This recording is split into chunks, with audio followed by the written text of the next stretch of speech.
And good evening, Savannah and the Low Country. And once again, it's good evening, sports fans. It's Thursday Night Live on the Prep Sports Report with the coach. And it's usually Stephen Elmo Weeks, the columnist. But filling in, we have the sports reporter, Travis Jadon, and we have the old ball coach. He's been around just as long as I have. And that's, of course, from Savannah High, Tim Jordan. Guys, thanks for coming on. Hey, Carl, thanks for having me, guys. Thank you. I'm just going to Hey, Carl. Hey, Coach.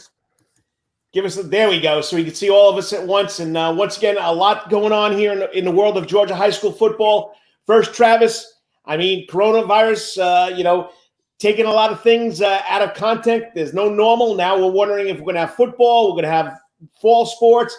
Tim's been an AD for a long time too. But how do you see this going right now?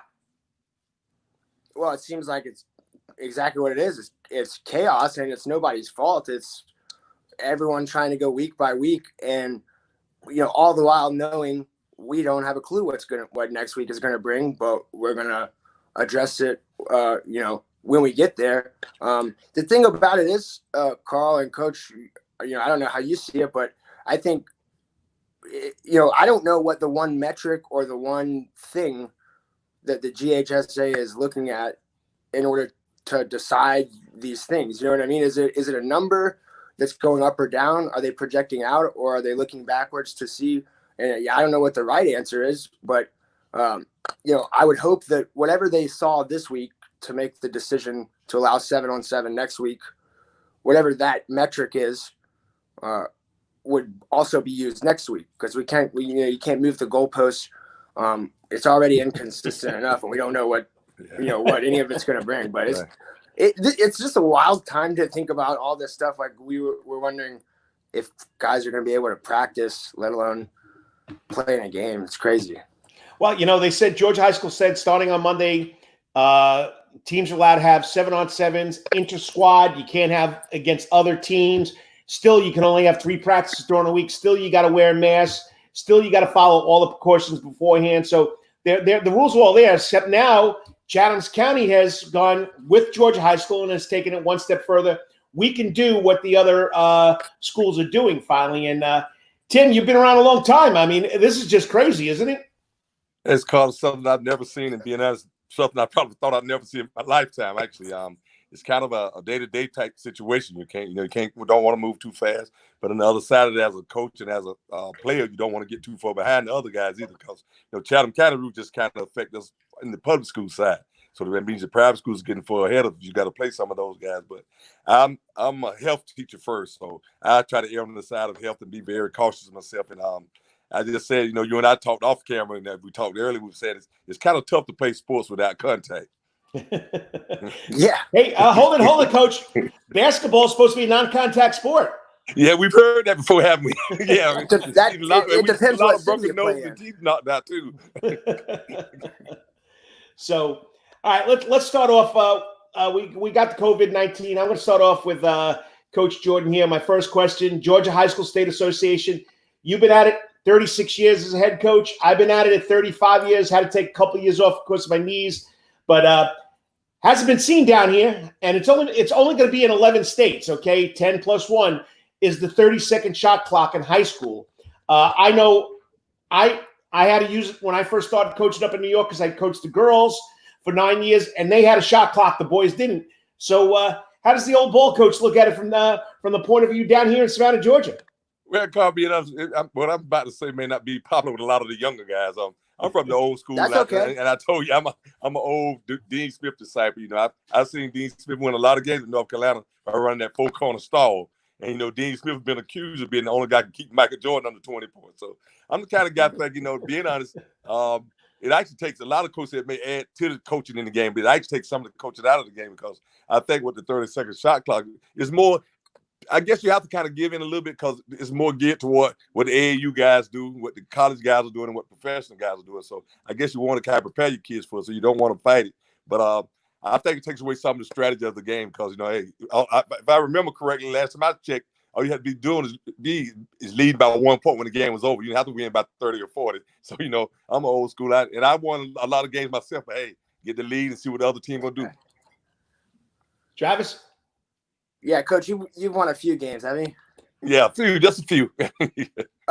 Yeah, I'm for the shot clock in theory, but if the reason is because it's more like college basketball, Yeah. well, then we would need to change from 4 quarters to 2 halves. If that's what we want to do, is make it more like college basketball. I think that's what Tom Crean wants. And now I think the thing that's really under talked about in this whole thing is the refereeing in Georgia high school basketball. Carl and I be there quiet was on that room- one, Travis. We won't Listen, say nothing we gotta about be that. quiet Go on ahead. that one. You All talk right, about well, that. I'll say this: there was room for improvement before this. Now we're putting more on them. That's correct. Now we're saying, there are going to be times where you're not sure if it hit the rim or not. There's an extra referee now that's responsible for deciding that. How's that going to work? Is it going to be a referee on the floor or at the table? There's a lot, that's not automatically going to just purify the game just by having 30 seconds to shoot the ball. That's not going to fix bad teams. And in fact, I think what you're doing is possibly creating more possessions, and you'll see far less upsets, I think, in this, because it'll be, if you have a great team versus a not good team, and it's an up and down pace, and it's forced to be an up and down pace. Yeah. You can't take your foot off the gas, but so much when you have to shoot every 30 seconds.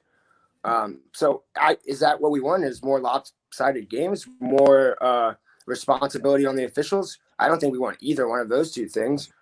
So there are a lot of positives, but it's not a fix all. And, I would say that there's 3 or 4 or 5 different things that should be fixed ahead of that, namely the possession arrow and the number of team fouls allowed. Well, Up to you, Coach. Well, thanks that Travis says, because what it really does, it benefits the team that's the most athletic, have the most athletes, because they're going to get more possessions. So those kids are going to be able to handle it better than if I got a team of guys, being able not to have a shot clock, that was the equalizer, being able to hold the ball. I don't let you get 30, give you 10 possessions instead of giving you 20 possessions a quarter. But, with the shot clock, like I say, every 30 seconds, I'll give you a possession. And like I said, plus it takes away from, as a coach sometimes, I just want to see if my kids can execute the plays I've said in. We got time to run it. If we don't run it, let's run it again until we get what we really want. Now you got to be able to rush, because if a team's pressing you, you may only have a 20-second shot clock. So by the time you get across half court. So I just think it's more about like toward the AAU college type style, but it benefits those guys that have the better athletes, I think. And I can vouch for it. I mean, there were times up in New York that we were playing teams just like the Beach Lady Bulldogs or Savannah High. I mean, when the teams were so much better than us, I tried every single which way, Tim, to run that 4 corners in 30 seconds. It ain't going to work. It's not going to work. I mean, if you hold the ball for 1 shot in 30 seconds, you're putting yourself behind the 8 ball also. And I think Coach Broadnex at Savannah State said it perfect. You got to be able to be ready to take the good shot, not the last shot. And your kids got to realize that. What is a good shot, and when do I need to take it? You don't want to wait for the last 10 seconds. It's just like, Travis, you're a baseball fanatic like me. It's like, okay, I take 2 strikes. Now I got a 33% chance of maybe getting lucky. So, you got to play the odds here. And do you put up more shots, or do you put up good shots when they're there so you don't have to use the whole 30-second clock? There's a lot of philosophy going into it. And Travis, I understand the cost is going to be there, because now you're going to get all new shot clocks for all the gyms. You also have to come up with a plan or a rule on who's going to work that shot clock. Like when I was doing it on the high school level, we had an adult do it, whether it was a teacher or a parent that understood the rule. When I got to college, they had a college official doing it. So, I mean, now they were at the scorer's table? They were at the scorer's table, and it was a separate clock working the 30-second clock. Now, Tim, you had it in your gym at Savannah High for the college teams, right? Yeah, SCAD has it. We have a 30-second clock, but I mean, it needs to be updated. But I have to say that clock, because they'll say you got one, the board want to give you another. But ours need to be updated. When SCAD had their team, they used to play there. So that's why we had a college line in there, and we had a 3-point, and it worked pretty good. When we had SCAD working there, it did a pretty good job. Coach, you got to put one of those state championship banners over the shot clock so they can't see it. So and they can still remember that. That's right. That's right. And one other thing, like I said, don't say too much about a fish. So if we're gonna do that, are we gonna go to every level has where you can go to the monitor to see if the fisher made a mistake? every level has except Georgia high school. So the outfits, I guess, are perfect. So we don't have that. So if you're gonna do that, let's bring the monitor too, so we can check for. Sometimes, like I told them, they're just like me. I make mistakes as a coach. Sometimes they make mistakes as an official. So maybe are we gonna have is the monitor gonna be next call, or would you like to see that? I mean, yeah. I mean, every mistake is correctable. Every call can be correctable if they let you do it. But Tim, you and I discussed this. If we've had officials that are more personable, that will talk to us, you wouldn't have these situations. That's exactly right. Because, like you said, and I say, I'm just like you. I know I'm going to make mistakes. I know I'm going to say something that's not. I'm going to see something that's not really there. Yeah. Hey, you got to work with us too. We'll work with you. You work with us. And there's a few that will do that. You're right. There are a few calls. I tell, especially younger officials, I try to tell them, I've been doing this a while. Travis and I always tell them, the best thing you can tell a coach is to say, hey, coach, I might have missed that, and I'll try to get it next time. There's not a coach in the world that can argue with that. No. Just saying, Listen, like I said, we make mistakes just like they do. I've umpired a lot of baseball games when coming up, and I got a lot of calls wrong. More calls than I got right, I think. Right. And look, I learned that almost immediately. If I called the ball outside and called it a ball, and the coach said it was a strike, I would just say, dang, it might have been. It might have been. I thought it was, you know what I mean? Like, I don't know what else you could say, but yeah, you're right. There is a certain kind of arrogance that comes with wearing that black and white suit on Tuesdays and Friday nights in Savannah. But I don't know. I'm always hesitant to put it all on the three guys, or girls that are doing it. You never know what's being mandated up top, and you don't know because they won't tell you. And it's a big secret what's being emphasized year to year. I think at the very core, the referees need to be involved less. I agree. Somehow you got to get them involved less. We're doing the exact opposite right now. You're right. I told them good referees, you don't even know they're out there. Right, exactly. Except for Tree. You can see Tree from a mile away. Yeah. Exactly. I mean, if you go through a game and you don't notice the referees, they've done a heck of a job. But there's some referees, like you say, they put on that black and white striped shirt, and they're going to control the game. They shouldn't be controlling the game. The kids should be controlling the game. And if I can't prepare my kids to play a good team, okay, I'm not looking for you to help me. Let them play the game of basketball. Exactly. But sometimes the weaker teams are. I mean, Tim, you could vouch for this. They're killing you. They're fouling you left and right, and because the score is so wide, things go without being called. Safety first. So then half the game gets played at the free throw line. The clock stops. It's boring. I mean, it's just that's how you get a bad product. Right. Not by adding responsibilities and adding the referee. Nobody's there to see the referees call the game. No, they're not. And too often we know exactly where they are at all times, and we hear the whistle more than we hear anything else. Right. Well, it's going to change sooner or later. Hey, you're watching Thursday Night Live right on the Prep Sports Report here on Facebook, on YouTube, on Twitter. It's the coach, Carl Damasi, with the sports reporter filling in for the columnist. Okay, and that's Travis Giordano. We're talking to Tim Jordan, the head basketball coach at Savannah High. Well, Tim, you've been doing this a long time. Okay, I want you to take me back. What was the most memorable part of your journey coaching basketball at Savannah High? Probably when Carter Moss first started, he said, "Coach, you got any more time? I was calling timeout for me." And show you how far he brought the Islands program. No. You see, but you see, that's the type of relationship we have. I mean, I said, Tim, I need help. Can you call a timeout? And you did. But there were some other teams, some other coaches, which we won't mention, that they lived and they thrived off the breaking the clock on me.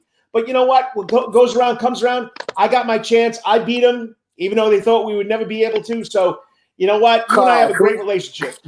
Carl, can I say it? Can I say who it is? Go ahead. If the starters on one side were pulled, then Bakari and Jenkins would have pulled their starters. But they're not pulling their starters until the other team pulls theirs. And Bakari has always been that way. He's more consistent with that than wearing the other team's color on the tie. And he's real consistent with that. No. Well, he played for me, but he didn't get that for me. Listen, those games versus Islands and Jenkins that year, I think it was 3 or 4 times.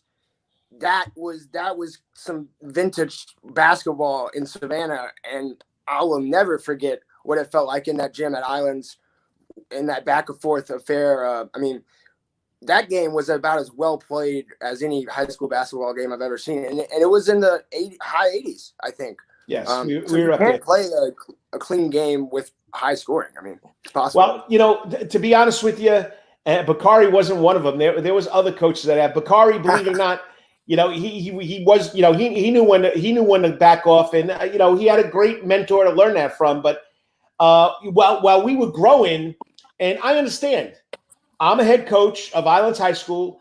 I'm playing Jenkins High School, who's 4 or 5 times better than me. I can't remove my starters. But you should realize when you get up, Tim, when you get up 30, 40, 50 points, you need to call the horses back. Yeah, you got to do that. Yeah, you do. It comes back to Hunchy, Carl. Oh, and yeah. I tell Carl, this is something you guys don't know. I tell people, I've been on both sides of this, Travis. One of my first head coaches, I went out to Thomasville, Georgia. And if anybody knows anything about that's a football country. We won the state in football the year, so I had 2 weeks of practice before I had to pay the schools from Albany.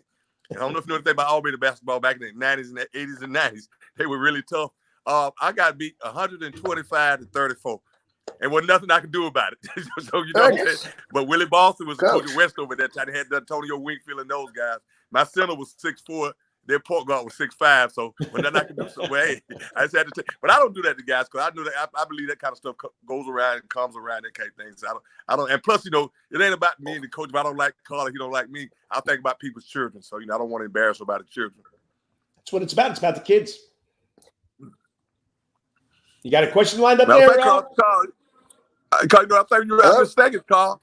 With Carl coming back, just thought, Carl, if you think about it, you probably had thought about this. Your last victory in Savannah was over me. When we had that overtime game before you went to the state at Armstrong, we had to go overtime. You beat us in the overtime game. I think your last victory was over me. When your last high school victory. Well, you see, coach in Savannah before you got to hang around. You got to hang around, not this year, but one more year, so we can do it 2 more times, and then you can hang up your hat and say, "Hey, my last victory was against Carl." Yeah, but yeah, I remember that. That was good. We had some good games. Yeah. Travis, we're losing you there. All right, we'll bring him back. So let's go on to your responsibilities. How long have you been an athletic director over there at Savannah High?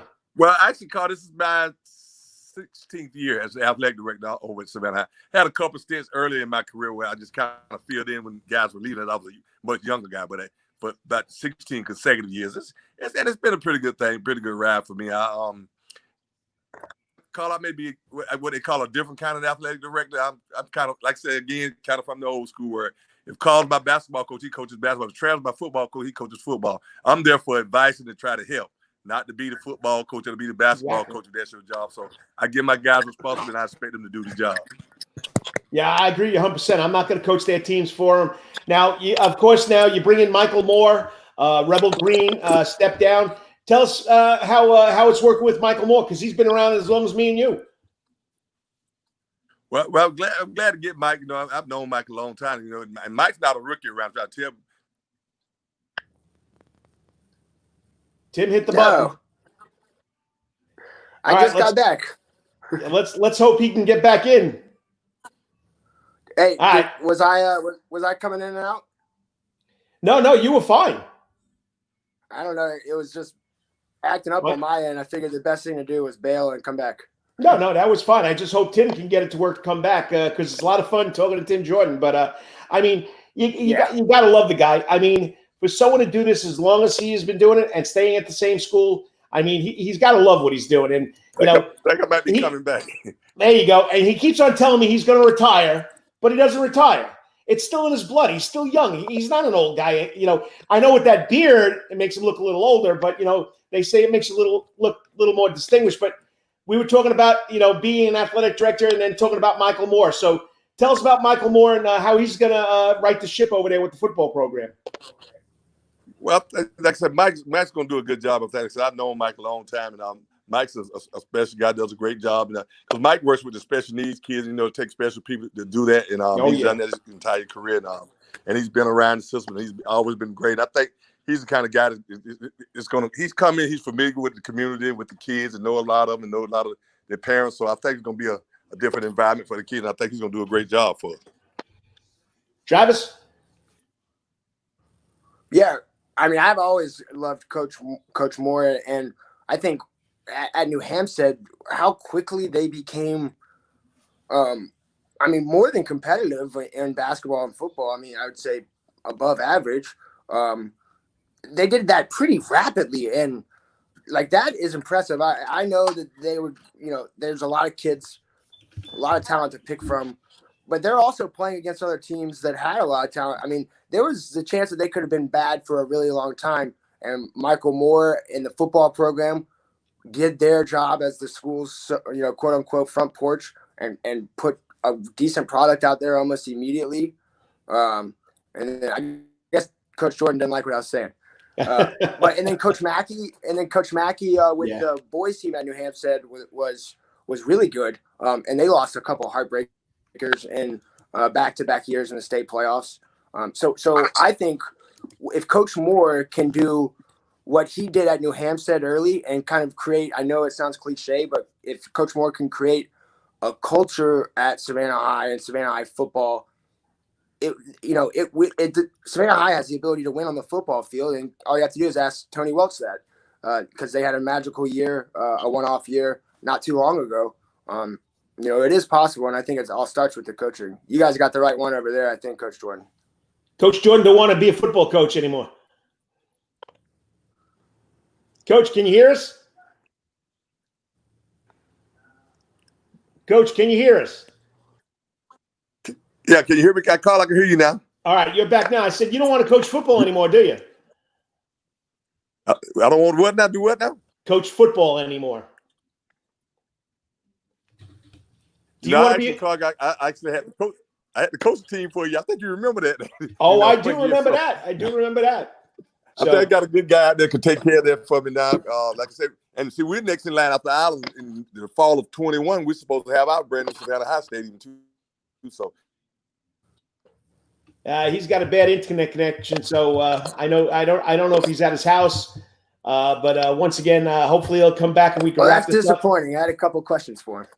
Well, let's see if he comes back. So, as you know, as far as you were talking about, are we going to play sports? It's going to be. I don't know what the Georgia high school is basing this on. I don't know what any state legislature is basing this on. So it's going to be pretty interesting how they come up with a reason of not playing fall sports. But you know what, Travis, you got to think about safety first. And if these cases keep on rising and the hospital's beds still keep on filling up, you got to do something. I'm not hearing you, man. Can you hear me now? It's just in and out. I can hear some crackling, but can you hear me? It's not moving, and my screen's not moving. Can you hear me now, Travis? It's a little better now, I think. All right, we got came Tim back back. a little bit, Carl. I can hear you. You break it up a little bit, but I can hear you a little. That's funny because I never have a problem in this spot that I'm in. Can you hear me now, guys? We keep on losing everybody. I can hear you now. Okay. Go back, Carl. You actually was some of my greatest memory was my first year out there. So you had Purvis Ellis and Devin Nervous. And, I'm a rookie out of college, and we had this 6'11" All-American. I thought you got them all the time. Man, coaching basketball was easy. I said, man, nothing to this high school basketball. I didn't know you don't get 6'11" All-Americans every year. I hadn't had one since, And, he played for us, and we led us to the Final Four. The next year, played for Louisville, and they won the national championship. And 3 years down the line, he was the first pick in the NBA draft. So that was quite a privilege and an honor for me to be able to coach a #1 NBA first-round draft pick. That was nice. I'll tell you right now. Fool me though, because I thought you got those guys all the time, but you don't. Yeah, Purvis Ellison was special, and you got a chance to coach him, and that had to be a memorable time. And was Ron Love still a head coach? Yeah, Coach Love gave me, and that's another thing I forgot. I definitely want to give him honor. Coach Love gave me my first opportunity to be a coach. When I first come to it, he had an assistant, but the guy left at mid-year, so he was able to bring me in and gave me my first opportunity to be a coach. And when he got sick, he handpicked me to. It's ironic, Carl. At that time, Dr. Levette was our principal at Savannah High. Oh, really? She and Coach Love sat me down and talked. Yeah, she was the principal. She's actually the person who appointed me basketball coach at Savannah High. Because he came in when he got sick and asked her to appoint me basketball coach. He thought I could do a good job. And, hey, I've done pretty good. So the rest has been history. So, yeah. And then Oh. Mr. Ponderlay was there. Ray J. Ponderlay was there. I had some great people there. So it made my job a lot easier. Coach Boehner. So that's some good people. I came in on some good people. Buddy Hardy, Emory Rams, those guys, man. So I was taught right. So I just say it like that. Travis, go ahead. You got a question for Coach? Yeah, Coach, I wanted to ask you, last year, obviously in football, there was a lot of,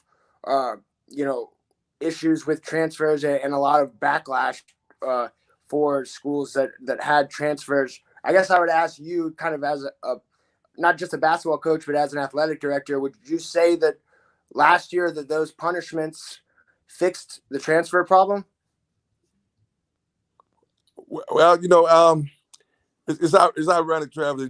Transfer it's becoming the big thing now. It's sad to say, if you look at it in college now, the transfer portal is full all the time. So I'm looking, being honest, I'm thinking something's going to trickle down. Everything can trickle down. College going to trickle down to the high school, where it become a case sort of like I think they do in Florida now. If you can get to the school, you just go there. And it cuts out a lot of your headaches for the high school association, actually. Because being honest, in Georgia high school defense, I can't believe I'm saying this. In Georgia high school defense, with so many kids, so many sports, it's harder for them to police that. I guess I'm not going to use that word police, but then to govern that is kind of hard for them to do that right now. So, it's just too many things, too many intangible things. Because officially, Georgia high school says if kids move or have an address in your district, he's pretty much eligible. But unless somebody, gets a detective and follow him around, who's going to really know that? Because I've never been the guy to say, if a kid really doesn't want to go to Savannah, I'll play for Tim Jordan. See you later. So I've lost a lot of star players to other places because they don't want to play for me. I understand. Go and play for somebody, maybe they can do better for you than I can. Yeah, and the worst thing you can do, Travis, it's like anything. Carl will tell you, you're a little younger than we are. If somebody don't want to be with you, it's best to let them go. And that's my same philosophy. If you don't want to be at Islands High School, you don't want to play for Carl DeMasi, you don't want to play, you're at Savannah High, you don't want to play for Tim Jordan. Hey, there's no hard feelings. There's the door. I hope that you can get your eligibility and go play somewhere else. Because we're old school. We're going to love you, but we're going to have, it's going to be a tough love. We're not going to berate you. We're not going to call you names. We're not going to cuss you out. We're going to coach you hard because you know what? Life isn't easy. Life is hard. True. Well, look, guys, not to say that it's somehow y'all's responsibility, but I think coaches saying things like that would go a long way to preventing what I think was really a travesty last year. What happened to beach football was not right. That was not right. They waited too long. They did it too specifically. That wasn't handled like a normal situation. It came from a different place and it ended in a different place. It was selective with Islands. It was selective with leaving Jenkins out of it. And it was obvious. And so I'm wondering, did all that happen? Did the Beach seniors last year go 0-10 for nothing? If they didn't think that was going to fix the problem, certainly they wouldn't have made a group of guys lose 10 games just because. I would hope not. Sometimes, you look at it, it's kind of ironic. And hey, I'm going to say this. So, Coach Arthur was a good friend of mine. We actually went to Savannah State together, good buddies, came through college together and all that. So, he would never do anything to cheat, but I just think sometimes the rules, it's kind of tough now, the way the rules are set, so some people can get a slap on the wrist while others must take, I myself, I've been fined a few times in Georgia high school for different things. I didn't think I should have gotten fined for it either, but, I've had a few fines myself that I had to pay because of certain things, and the rules should be the same across the board. But, Travis, what I got to say is, what I got to say is, and I think Tim will stand up for me on this. Times are changing. Everybody can get everything now. Everybody can get information. When we were first started coaching, you're right. It was all paper. Sure. You did you're right. You had a phone call. You had to fill out. It was about 15 different things on each kid by hand. But and you had to mail it in. Here's the problem. When this thing came into existence, anybody can get anything, and anybody's going to say something, or anybody's going to find something that you have if they don't like it. And that's exactly right. There's too much availability to go get information to hang somebody. Exactly. And if you have a problem with somebody else, hey, let me go find out their past. Let me go see what they did in the past. You're exactly right. You're exactly right. That's why coaching today, you got to watch what you're doing. You, Sure you is, got Carl. to You're right. dot your I's. You got to watch your P's and Q's, or Oh, you're going to yeah. get in trouble. And, Right. you know, I've never coached that way. Tim's never coached that way. Right. But like you said, there are coaches out there that have coached that way, and now it's catching up to them. And I'm telling you right now, Coach Hawthorne, the nicest guy you ever want to Sure meet in is, the world. You're right. I mean, but that's somebody had something, and somebody was going to go get him, and that's the way it turns out. And you know, I can't say any more on the topic except that, you know, I feel bad for Coach Hawthorne and the Beach Bulldogs. That's all I Well, can they say. had a great season last year. And, you know, Carl, you talk about the social media thing. That's kind of because back in the day, Carl, you know, and Carl can vouch for this too. What we did in the locker room, Travis, stayed in the locker room. Stayed in the locker You room. and Carl and I could be on the same team. We could fight in the locker room. Come out, nobody would ever know. But, you know, now if something happened in that locker room before you get out of there, it's already on social. It's already being tweeted. So, you know, it's not a good thing. So you got one more question for the coach before we get done here, Travis? Yeah, I'm kind of getting some of y'all's audio. It's in and out. Hopefully, you guys can hear me okay. Can We hear you fine. Yeah, we hear you. Mm-hmm. And we just lost him again. It's lost him, yeah. He'll pop back on. But, you know, you and I could sit down and tell stories to all these people. I mean, Yep. I've been doing since 1982. You've been doing what, since 1984? Yep. Mm-hmm. So, you know, it was a lot easier way back then. I mean, it was, you know, you just had to do the right thing and take care of your kids and make sure your paperwork was done right. And, you know, Exactly. you didn't have to worry about documenting everything, but it's a different Right. time now. Sure is, Carl. You got to make sure all this stuff is done. You're right. Like I said, with this social media, it doesn't help at all. I'll tell you that, you know. Nope. Parents, you know, yeah. So they're in everything. Like I said, what it used to be, whatever happened in the locker room. All right. We just lost Coach. I can't really hear. Can you hear me, Travis? Yeah, in and out. I can hear you kind of. All right, he's coming back on. Let's try the last question. Go ahead, Travis. Coach, do you think Bakari Bryant will ever come back and play a team from Savannah? I'm sure he would love to do that. And knowing Carver, he'll probably try to come down to the tournament this year. You know, I'm sure he would want to. You know, he's over at Doherty now down in Albany. So I'm sure he would love to kind of come back and play somebody in Savannah because, you know, he would love to try to beat us guys. You know, last summer he was able to bring his team up and play in my summer league. And, you know, this year we didn't. Yeah, it was the first time in 20 years, Carl, we didn't have a summer league. Right. And first time in 25 years, I didn't have my basketball camp. You know, with the pandemic going, I didn't want to put myself on the kicker. Like, hey, Carl, I am 60 years old now. You know, I'm on that high risk group. So I try to make sure I'll be around to see some basketball for many years to come. So, but yeah, I'm sure he will, Travis. I'm sure he will. And especially if he thinks he got a good chance to beat somebody, he'd be glad to come. Yeah, he's gonna wait till he gets a good roster, then he's gonna come down. Oh, of course, you're right. You're right. I think his son will be a junior or senior this year, so I'm sure hope we have a good year coming. Yeah, he will. But I'll attest to one thing: no matter where he's coaching, he's going to have that blue jacket mentality. Oh yeah. You know, he better have that. Yeah, he better have. All right, Tim, I appreciate you coming on, taking the half an hour, and sorry about all the internet connection, but once again, it's always a pleasure. We'll see each other more, and like I said, don't leave this year. Give me one more year so I can play you. I'm trying to work somebody in. Call. I'm gonna be around, so we'll see. I'll be around this year. Hey, maybe they'll put us in the same bracket in the Holiday Classic. Holiday Classic, baby. Yeah, you're right. Yeah, maybe we'll see. And Travis. We can give each other timeouts. You know what I mean? Yeah. You never know who might need one. You're right. All right, Tim. Have a good one. Y'all guys thanks for having me. Appreciate it. Always a lot of fun, Tim. All right. Take care. And I'm telling you, you want to talk about a class act? They would beat me pretty bad. And I used all my timeouts, and I looked down the court. I said, Tim, help me out, call a timeout. And sure enough, not even a hesitation, he called a timeout. So, you know, we understand each other. We understand what it's about. It's about the kids. And I'm telling you right now, I'm going to miss not coaching against them this year. You know, I didn't know we were going to move up to 4A. I mean, I wish I was in that 3A region, but, you know, your enrollment dictates where you go. I mean, I'm going to miss coaching against Aaron Clark. I would have loved to coach against Chucky Campbell, starting over there at South C. Johnson. I've heard so many good things about him. So, you know, but, you know, I still got Benedictine, Jenkins, and New Hampstead. So I don't know. Like you said, it's going to be strange not coaching against Tanya Mackey. Yeah, it is. It's going to be weird kind of not seeing that Region 3A run that, you know, through late December and January and February. That was kind of always the that's kind of when I felt the basketball season started. The holiday tournament, sort of, not really so much anymore. That's a different story in and of itself. But that's when I really felt high school basketball started in Savannah, was when you would get those, Friday night Johnson at Jenkins, or, when you were at Islands, when you guys had Cave and those guys, those games meant a lot across the state and in the region. Now, maybe not so much, but I do think there's enough basketball that's quality outside of this, quote unquote blue bloods. Oh, yeah. Teams But like you know what? Hampstead and Islands now.